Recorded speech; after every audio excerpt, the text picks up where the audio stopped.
9 years together, 7 of them bound in marriage. John and I thought our love was unshakable.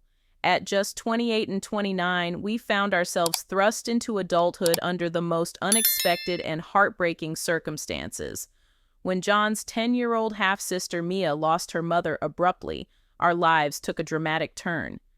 Determined to provide Mia with the stability she needed, we rushed into a shotgun wedding, hoping to secure full custody from her absentee father.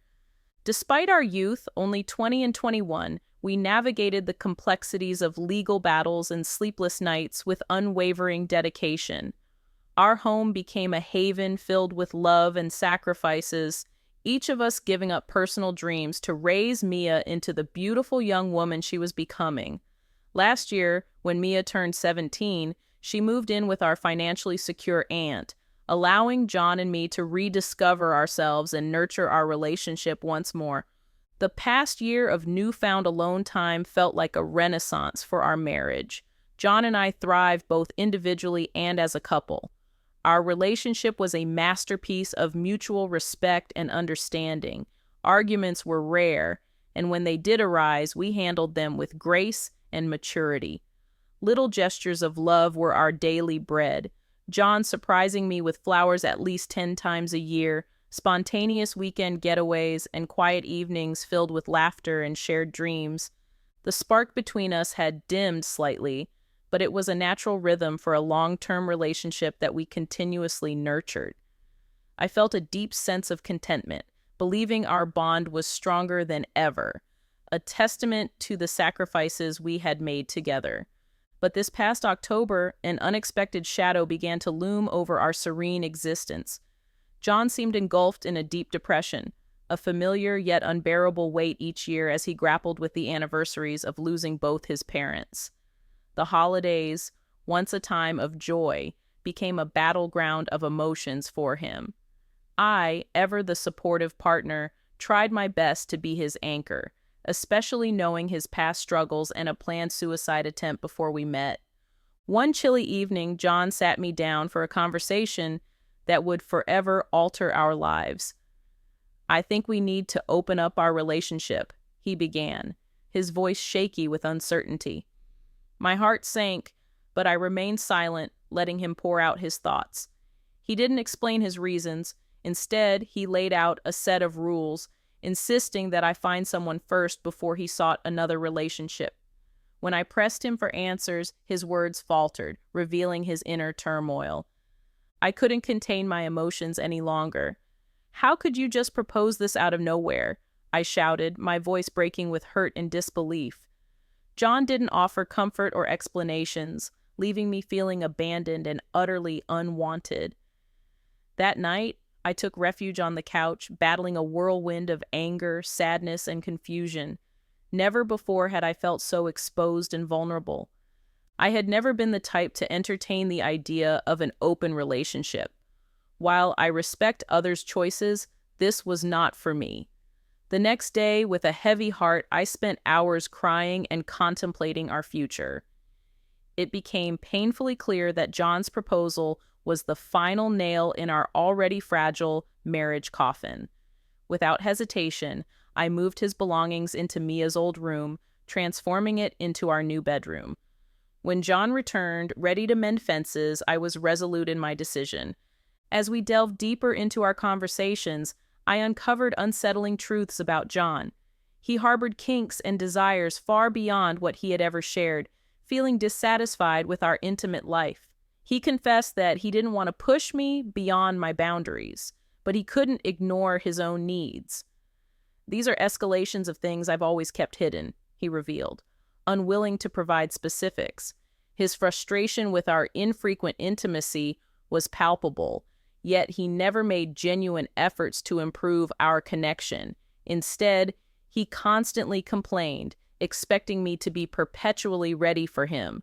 John also expressed that our interests no longer aligned now that Mia was gone. He was an outdoorsy adventurer, while I preferred the comforts of home, immersing myself in books and video games. Though I occasionally joined him for activities like kayaking and skiing, it wasn't enough to bridge the growing gap between us. During one heated exchange, I confronted John about his true intentions. "You're trying to justify cheating without leaving our marriage," I accused through tears. "I can't be your second choice or fight for your attention." Despite his pleas for marriage counseling to discuss the open marriage concept, I stood firm. Proposing an open marriage was a deal breaker for me, and I refused to allow counseling to be used as a tool for coercion. The emotional devastation was too profound. When I declared that I couldn't see him the same way and that he was ruining my self-confidence, John doubled down. "If we pretend this never happened, I'll end up cheating on you," he threatened. It was clear. Open marriage or nothing. I chose nothing. Exactly 1 week after our confrontation, I filed for divorce. John was furious, unable to comprehend how I could swiftly end our marriage and evict him from our shared space. I refused to be a second choice or to engage in a battle for his attention. It was infuriating to realize that he was willing to let me explore relationships outside our marriage while he remained rooted in our home. As we lived together during the divorce process, John's behavior became increasingly toxic. He oscillated between anger and attempts to control who visited our house, all while reaching out incessantly, pretending everything was fine. The emotional whiplash was unbearable, especially as he threw my belongings around the kitchen and questioned my interests, trying to drag me back into the marital fold. It's now been over 90 days since I initially filed for divorce, and the final paperwork is set to be filed tomorrow. Our divorce was uncontested. We agreed on the division of assets without much fuss. John didn't contest me taking our 2 beloved cats, who are deeply attached to me. I've purchased a small home for myself, settled the cats in their new abode, and moved a few days ago. Emotionally, the process has been excruciating. Living with John during the final months was a nightmare of constant highs and lows, name-calling, and manipulative behavior. He even suggested that I should lie about the reasons for our divorce, claiming he cheated when, in reality, it was his own shortcomings that led to our downfall. I've blocked him on social media, hidden my new address, and plan to change my phone number once everything is finalized. John calls my decision vindictive, but I know it's necessary for my peace and self-respect. Despite lingering feelings of love, I understand that no contact is crucial to prevent false hope for reconciliation. Now settled in my new home, I'm beginning to breathe easier. The emotional turmoil of the past 3 months is gradually giving way to a sense of relief and hope. I haven't started counseling yet, but I plan to seek professional help if I find myself struggling. My support network of friends and family has been my lifeline, and their unwavering support has validated my decision to leave. John's best friend even admitted that divorcing him was the biggest mistake of his life, which was both validating and painful to hear. Reflecting on our relationship, I regret staying longer despite the red flags, but I'm determined to heal and rebuild my confidence.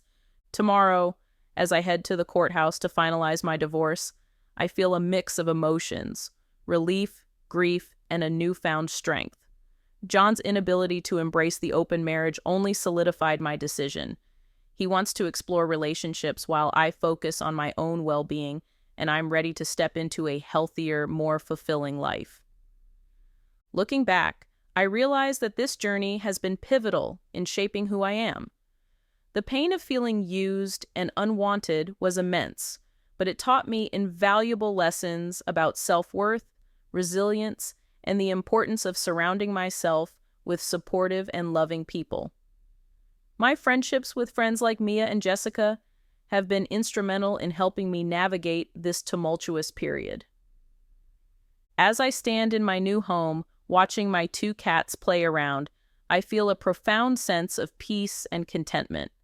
I've reclaimed my life, built new connections, and found the strength to pursue happiness on my own terms. My story is one of transformation, resilience, and the unwavering pursuit of self-love and fulfillment. My journey through marriage, the challenges of an open relationship, and eventual divorce was a path filled with emotional turmoil and self-discovery.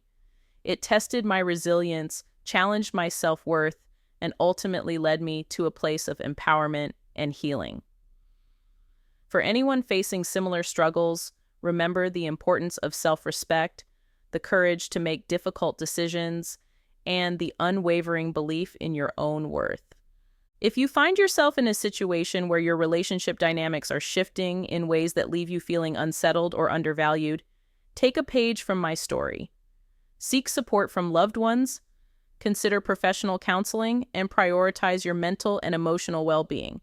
Trust your instincts when making choices that honor your self-worth and happiness.